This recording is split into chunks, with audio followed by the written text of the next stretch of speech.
Hey guys, James here from TCG University, coming back at you with another deck profile. Today I'm going to be showing you a Spike 1 deck. This deck was brought to us by the good people at Rochester for this week's Campus Championship of Rochester versus TCGU. We played a bunch of decks built by them, and we played a bunch of decks built by us, trying to see what comes out on top. So make sure to check that out. So let's get into the profile, and we can show you what they chose to play. Okay guys, Spike 1 dot is a 7-hand size 24 vitality character. He has two abilities. E, flip one foundation. This attack gets +2 or -2 speed. And then E, if you have more face-down foundations than your opponent, this attack gets +1 or -1 damage. He's a very solid character all around. He's not super weak, but he's not overly strong. Well, at least not anymore.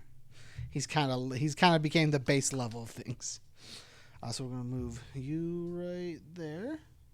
And then, so the first card we're going to talk about today is Generous Gambler. Generous Gambler is a 2/4 high block that says we can destroy a face down. Spike produces our face down, so we don't have to worry about ever being low on them. And then this attack gets +2 or -2 speed. It's basically a double of his own ability, except you destroy the face down. Creates 4 speed or minus or plus if you have both of these on board, and you have the extra cards. Just super easy to make things unblockable or make things very easily blockable. To complement that, we have 2 Confronting Jetta. When you give a bunch of speed to things, giving +1 damage because you gave a bunch of speed is also very good. You can also neg a bunch of speed and neg a bunch of damage as well. Because we flip a bunch of things and we want to have a bunch of face downs, we are playing for Swimming Bird. If we have 2 or more face downs, it gets -1 difficulty, basically becoming a 4/3 instead of a 5/3. It's a 5 mid for 5, has a solid 1 mid block, and then gets +1 damage for each face down in our staging area, which just means it can get really big. We have 3 A Sun's Love. It's a 3/5 non-block that says it can remove safe by removing itself. And then first form, you can commit and draw a card. Being a +1 hand size as a 7-hander and a very solid rounded 7-hander at that is extremely good for anybody almost.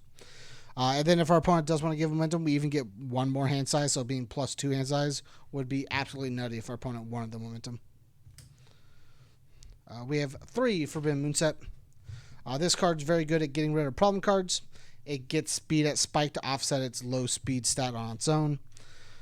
It can, at low foundation count on your own, it can add momentum to be able to use powerful or other abilities. It's just really good early game card for us. To complement that, we have 2 Yuga. Yuga is a committal deterrent for our opponent. If we have it on board, our opponent never really wants to commit 1 card in our staging area because we'll just force them to add it to their staging area. They'll be down 1 foundation for their game. Then E commit, if we have 6 or fewer foundations, we can add 1 safer weapon attack from our card pool to our hand. Good card would be Moonset. We can also do Swimming Bird. 2 very good cards, very good picks for those for our Yuga. We're playing 4 Scratch Glassendo. It's a 4 low, 4, 1 low, 4 diff, 3 control reversal. Combos with a weapon. The enhance is we add one of our opponent's momentum to their card pool face down, essentially giving +1 progress for the rest of the turn. And then E, we can destroy 1 foundation to add one of our opponent's momentum to one of their foundations to momentum, basically fueling its bottom enhance. It's a super strong defensive card that really kind of like slows down our opponent's kill turn. Same thing with Precise Blow. Precise Blow is a 1 mid block, 3 diff, 3 control that says combos with a reversal, so it combos with our cool Scratch Glassendo if we ever needed to. Respond. After you block this card, seal the blocked attack, and your opponent adds the top card of their deck to their card pool face down. It's super good at just making sure loop decks don't work. Things like if you have the ability to use Mina and use that small loop. If you have the ability to just pick up cards repeatedly, it just says you don't have to deal with it. Things like Dark Cherry Toe get shut off by this. Just a bunch of cool things you can do with this just by making sure we seal and stuff in the card just to slow our opponents down. Super good card. Because we do play reversals, we have 4 Friends and Rivals. It's really good defensively to play a reversal and then stun your opponent down. It's also very good if you're going on a kill turn and your opponent's already kind of like half committed to just play an attack that shares 2 symbols and force them to commit the rest of their cards and then just overpower them. along with that, because we do play those 2 combo cards, we're playing 2 yin and yang. 1 mid block, 2 diff if we ever need to. R remove, after you block this card, you add 1 combo attack from your discard pile to your hand. So either our scratch or our precise blows are only 2 combos in the deck. And then R remove, after you play a combo attack, your opponent has the top 2 cards of their deck to their card pool face down. Essentially plus to progressive, plus difficulty on blocks, all that cool stuff. Because we can deal some easy damage because of our speed and because of our reversals, we're playing 2 Reverberate. 5 mid, 4. It's a lesser known card. It's a 4 diff, 3 control, 2 mid block. It's a Cellar reversal, so we're not Cellar, so we won't get to play it as reversal. Multiple 2 charge. Enhance, we destroy 1 foundation. This attack gets plus 3 damage. Multiple copies of this attack gain this ability. This card's really cool for Spike because we can flip 1 foundation, make it a 7 for 4. Give it a damage, make it a 7 for 5. Blow up that foundation, make it a 7 for 8. And each of our multiples can do this. 3 7 for 8 attacks is super cool. Then we have, in my opinion, one of the best assets in the game right now, Black Bear Diner. This card can just reuse multiple good abilities on a lot of cards. If your card flips, it comes back in. It's really abusable in certain scenarios, things like Swordfish, Siang Mina, stuff that just bounce cards before damage step.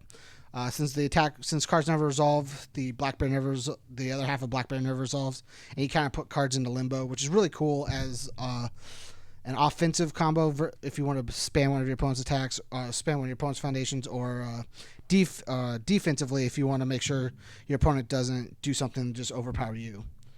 Black Bear says once per turn you can remove 1 foundation from either player's staging area, and then after the current attack resolves, you add it back to the owner's staging area.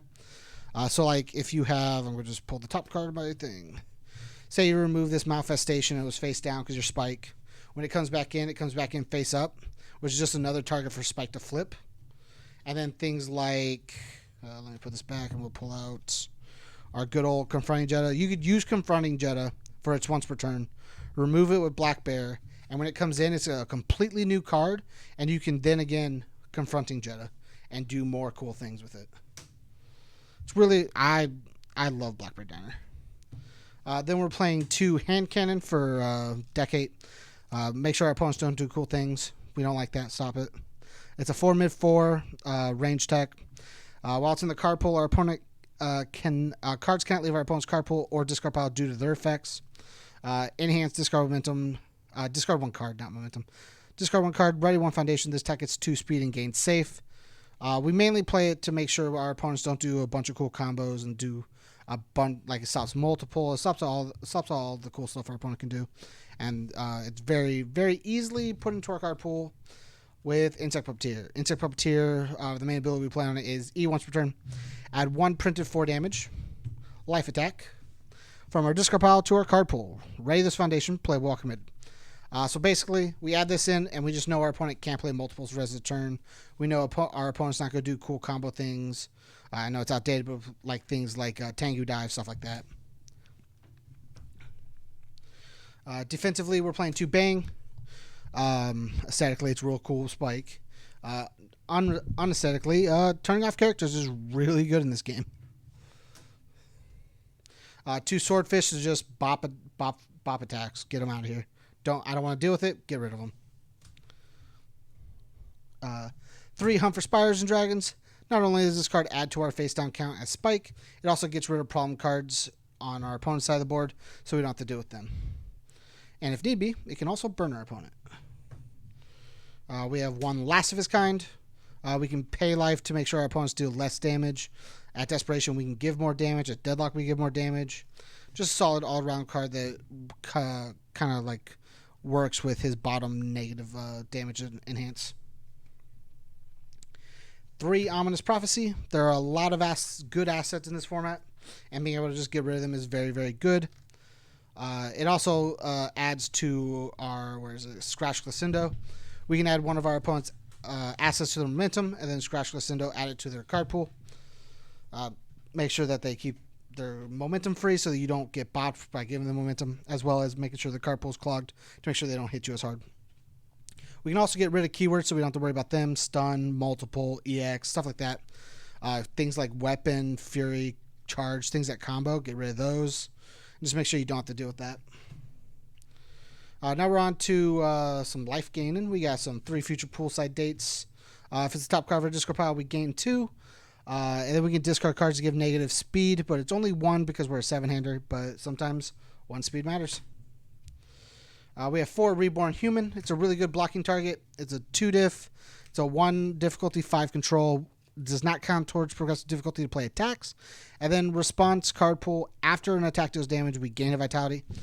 Both opponent's turn or your turn. So you play this on your turn, it won't count towards your attacks. And you make sure every time you deal damage, you gain life. And then if you block with it on your opponent's turn, every time an attack deals damage, you gain life.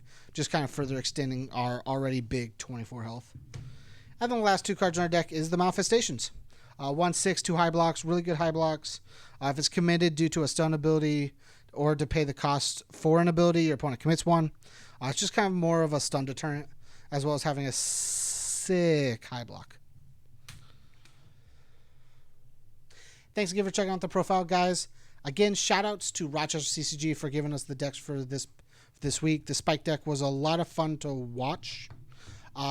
I would make a couple different changes, but I'm not doubting the things they have. We're also a little short on having 4 Moonsets like they wanted. We only have 3 currently, so deck should have had 4.